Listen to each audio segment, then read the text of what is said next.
Galera, assim como eu prometi no vídeo de sexta-feira, no review do capítulo 282 de Boku no Hero, estamos aqui para estender um pouco mais esse assunto, falar do Shigaraki, das possibilidades, porque são mais de uma, de como os heróis eles podem lidar com essa criatura que se tornou puro hack nos últimos capítulos e que, eu confesso pra vocês, gente, é um hype tão imenso que eu tenho medo até de me decepcionar mais pra frente, porque eu tenho muita expectativa, não só com o que tá acontecendo agora e que o hype tá lá em cima, mas tem coisa que eu acho que vai acontecer no cenário total, no cenário geral do universo de Boku no Hero, não só uma expansão gigantesca do universo, do próprio universo mesmo, mas também uma mudança de paradigma dentro desse próprio universo, né? Contextualizando aqui um pouco, o que está acontecendo é basicamente uma surra que os heróis estão levando e eles tendo que fugir agora. Além do próprio Shigaraki, tem também o Gigantomachia que está fazendo uma limpa na cidade, destruindo, na verdade não só uma cidade, né? Uma porrada, uma lista, mas uma lista imensa, que vai até o chão a lista de um tanto de lugar que ele está indo destruir. Então, eu sinto que esse capítulo ele vai rumar para uma mudança realmente, né? No cenário que a gente vê no mundo de Boku no Hero, porque parece que foi uma derrota isolada dos heróis. Pode até dar essa impressão de que foi uma derrota isolada dos heróis e que agora eles vão fugir e depois eles vão ter outro confronto, mas eu não acho que isso vai acontecer e não é isso que eu quero que aconteça. O que eu quero que aconteça é, de fato, o domínio do próprio Shigaraki em cima dessa sociedade, que os heróis, eles com essa derrota, eles realmente não consigam mais proteger e agora o Shigaraki ele passe a dominar esses territórios, né? Não só destruir, porque ele tá meio que indiretamente destruindo a porra toda, mas o que sobrar dessa sociedade ele acabe dominando. Não sei se vai ser o Japão inteiro, não sei o quanto do território seria dominado por ele, porque se fosse o Japão inteiro seria muito interessante porque é uma ilha. Então daria para isolar um pouco o cenário do resto do mundo, considerando que o Japão seria uma ilha, então ele conseguindo dominar esse território inteiro, meio que não interferia tanto assim externamente, né? Mas independente do tanto de território que o Shigaraki ele consiga dominar, o que eu quero que aconteça é que os heróis eles se tornem criminosos, que realmente o Shigaraki ele consiga tomar o poder de fato político e consiga dominar essa sociedade e passe a declarar que os heróis a partir de agora são fugitivos criminosos. E qualquer pessoa, aquele clichê, né? Qualquer pessoa que decida ajudar os heróis também seja considerada um criminoso e assim tenha que ser presa ou tenha que ser morta. Esse clichê que a gente está acostumado a ver, e assim os heróis eles passem a viver como refugiados. Assim como eu falei no último vídeo, eu estendi muito mais esse assunto também num outro vídeo que eu fiz meses atrás, eu vou estar linkando aí na tela, vai aparecer na tela quando esse vídeo estiver acabando, se vocês quiserem pegar um pouco mais desse assunto. Mas se acontecer de fato essa mudança no universo de Boku no Hero, pode ser que a gente tenha também até mesmo uma introdução mais a fundo, um aprofundamento nas outras escolas de heróis que a gente viu pouco até agora, né? Aquele cara do vento, aquele cara do terremoto que tem poderes bem apelões, daria para eles serem explorados também mais pra frente, caso também haja esse time skip que está sendo cogitado agora, com essa batalha que está acontecendo agora, e até pode ser que outros heróis internacionais apareçam.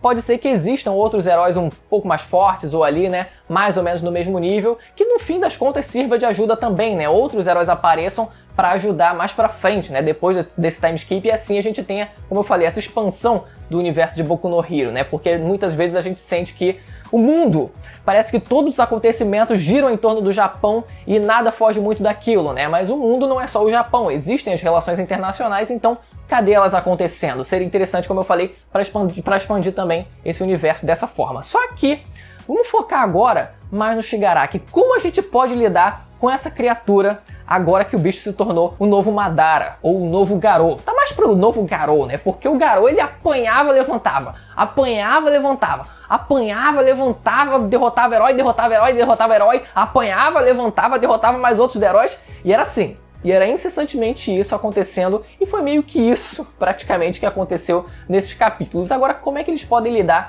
E aí vão algumas possibilidades, né? Porque tem vários elementos dentro da obra que podem ser usados, como por exemplo o próprio Shinso. Ele é uma arma que, assim como o Aizawa está sendo um grande problema pro Shigaraki agora, pode ser que ele venha a se tornar também no futuro, se tiver realmente esse time skip, e ele passar a ser usado, passar a estar na linha de frente da batalha, e ele tendo a habilidade de conseguir manipular as memórias, manipular na verdade a mente das pessoas, seria muito útil.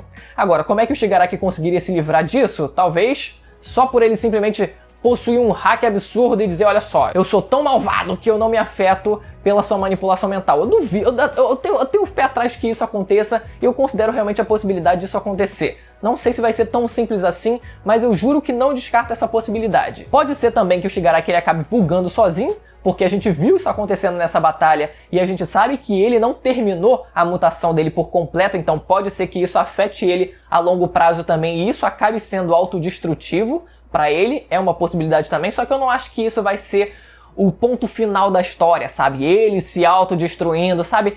Entraria num pouco do clichê aquele cara que almejou tanto poder que acabou sendo consumido pelo poder e acabou sendo destruído por conta disso, sabe?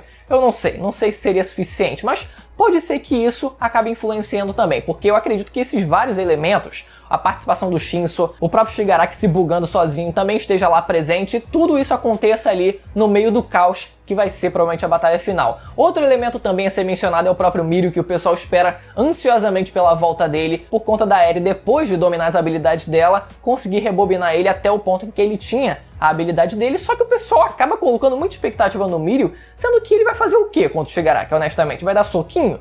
Não vai nem fazer cócega no Shigaraki, ele só vai conseguir evadir os golpes dele. Vai ser alguma coisa pelo menos, mas não vai ser muito mais do que isso, pelo menos até o momento. Existe também a possibilidade da Eri rebobinar o próprio Shigaraki, porque a gente já viu, já teve relatos de que ela rebobinou um cara até que ele deixou de existir. Só que isso não foi sempre que aconteceu, porque quando a gente viu ela tocando no próprio Midoriya, isso não aconteceu de imediato. Quando a gente teve o relato dela sumindo com o cara, eu não sei se foi algo tão lento quanto foi, por exemplo, com o Midoriya, porque o Midoriya ele estava usando 100% dele e assim ele conseguia aplicar os golpes dele, com isso ele não se explodia porque ele automaticamente se rebobinava, ele era rebobinado. Só que ele continuava sendo rebobinado mesmo ele não estourando os próprios braços, né? Mesmo enquanto ele não usava os golpes dele. E pra mim, pelo menos, pareceu que existe uma certa diferença de velocidade com a qual o poder pode ser utilizado e que a Eri talvez não tenha esse controle total disso, porque parece, no relato, que deu muita impressão de que ela simplesmente sumiu com o cara logo de cara no primeiro toque. Porque se o cara visse ele mesmo sendo rebobinado, talvez ele soltasse a garota como reflexo. Mas se foi algo quase que instantâneo, aí sim a gente tem que considerar essa possibilidade também. Talvez sirva de alguma coisa contra o Shigaraki, talvez não fosse tão fácil assim ela num único toque e instantaneamente ele voltando a ser um mero zigoto. Porque senão ainda seria difícil, mas seria bem mais fácil do que ter que ficar lá, por exemplo, tocando ele por talvez 5 minutos até que ele desaparecesse. Agora, tem toda uma discussão ao longo desses capítulos cogitando a possibilidade do Shigaraki conseguir roubar o One for All do Midoriya. Esse é o principal ponto aqui. Pela definição, o One for All ele só pode ser passado pela vontade do usuário. Então sempre foi uma questão, pelo menos pra mim, acho que pra todo mundo também, se o Shigaraki ele conseguia roubar, se ele conseguiria roubar o One for All, já que ele só pode ser passado, né? Uma coisa acaba entrando em contradição com a outra. Então qual que iria se sobressair se o Shigaraki tentasse roubar a habilidade do One for All e o One for All sendo só passado por vontade própria? E aí? Qual regra ia se sobressair em cima disso, né? Dito, a gente sabe que o One for All personagem que tá preso, ele não conseguiu roubar o One for All do All Might, por exemplo, né? E talvez, a gente não sabe exatamente ao certo, mas existem duas possibilidades ali. Ou ele não conseguiu roubar pelo simples fato do All Might ter descido a porrada nele, e por isso ele tenha perdido a luta, obviamente ele por conta disso não conseguiu roubar o poder dele, ou porque ele de fato não conseguia pela regra do One for All. Entra aí essas duas possibilidades. Agora, dentro da história, agora no contexto atual, o próprio Gran Torino, aliás, tomara que esteja morto de verdade para dar um impacto maneiro na obra, ele cogita a possibilidade de que o Shigaraki ele realmente iria conseguir roubar o One for All do Midoriya e queria que o Midoriya estivesse longe dali. Então, vamos considerar que de fato agora, talvez pelo simples hack do Shigaraki, ele diga assim, não, agora eu tô muito forte. Agora o meu poder ele é tão forte que ele vai conseguir roubar o seu, e essa seja a justificativa. Já falei isso várias vezes em outros vídeos aqui no canal, mas pode ser que isso seja realmente a única justificativa para isso, e ele acabe conseguindo roubar o poder por conta disso. Esse é o principal ponto. Obviamente, o Midoriya não ia deixar isso acontecer e ia evitar ao máximo que isso acontecesse. Até poderia existir um contexto em que o Shigaraki tivesse um refém, e aí o Midoriya tivesse, não, tá bom, eu entrego o meu poder pra você, e aí o Shigaraki, tá bom, agora pega a sua refém, ou então mata a refém, aquele clichê básico de vilão. Pode ser que aconteça isso também, mas se ele de fato roubar o poder do Midoriya, entra a questão que eu queria trazer aqui pra vocês, que é um outro elemento a ser considerado também, que provavelmente vai influenciar nisso tudo caso isso aconteça. Eu gostei tanto da ideia quando eu tive que eu falei, caraca, mano, vou tentar adaptar todo o resto em torno dessa ideia, porque eu gostei muito dela. Que é o fato de que, caso ele absorva de fato o One for All, ele vai ter acesso a uma comunicação com os antepassados, com os antecessores do One for All. E quem que era uma das antecessoras do One for All? Justamente a Nana Shimura, a avó dele. E se isso acontecer, seria um discurso no jutsu tão grande que eu não sei se o pessoal ia ficar empolgado ou se o pessoal ia ficar revoltado com isso. Porque se essa comunicação acontecer, se os dois conversarem, se a Nana finalmente conseguir falar pra ele, olha, eu não fiz isso pra te abandonar, eu queria, na verdade, te proteger do All for One, ele que estava manipulando tudo isso, ele que foi atrás de você, ele que estava querendo usar você contra a sociedade, estava só te usando como marionete, não deixe isso acontecer, meu netinho querido, o que você se tornou, e mande todo o discurso no jutsu possível contra o Shigaraki para que ele pare o avanço dele, para tentar convencer ele a se tornar uma boa pessoa. E aí pode ser que no meio disso ele acabe bugando. Eu acho que seria muito radical se ele, tá bom, vou virar agora uma boa pessoa. Outro argumento, outro elemento que pode ser somado a essa ideia também, é se no meio disso, por exemplo, a própria Eri tocasse no Shigaraki nesse momento em que o Shigaraki ficasse ali dividido no meio disso tudo e acabasse rebobinando ele para uma simples criancinha. Ele agora, o Shigaraki, é uma simples criancinha inocente. Assim como era quando a Nana Shimura, imagina a criancinha lá do Shigaraki conversando com a avó dele, com aquela mentalidade dele de criança assim. Eu não sei, né, se a mentalidade agora voltaria a ser de criança ou se continuaria de adulto. Vou considerar que voltaria a ser uma mentalidade de criança. Porque se voltasse a ser um zigoto, não teria mentalidade de adulto, obviamente, né? Então, vamos considerar isso. E aí conversaria com a avó dele, assim, caraca, mano, olha que momento poético e revoltante que não seria. Ao invés dele ser derrotado na porrada digna, seria derrotado pelo discurso da avó dele. Eu acharia lindo, mas eu confesso que eu queria pelo menos umas porradas ali antes disso acontecer, pelo menos. Muita morte e muito sangue antes disso acontecer. Agora, o grande problema nisso tudo é que o Midori, ele tem que ser, no final da história, o herói número 1. E como isso iria acontecer se ele perdesse o One for All, por exemplo? A gente viu no último filme de Boku no Hero, que também tem vídeo aqui no canal sobre ele, vou deixar o link também aí na tela quando esse vídeo estiver acabando, se vocês quiserem ver. A gente viu no filme que existe a possibilidade, caso o usuário do One for All passe esse poder para outra pessoa, os antepassados ou a própria consciência do poder decida não ser passada por ela própria para aquela outra pessoa e decida continuar no corpo do primeiro usuário.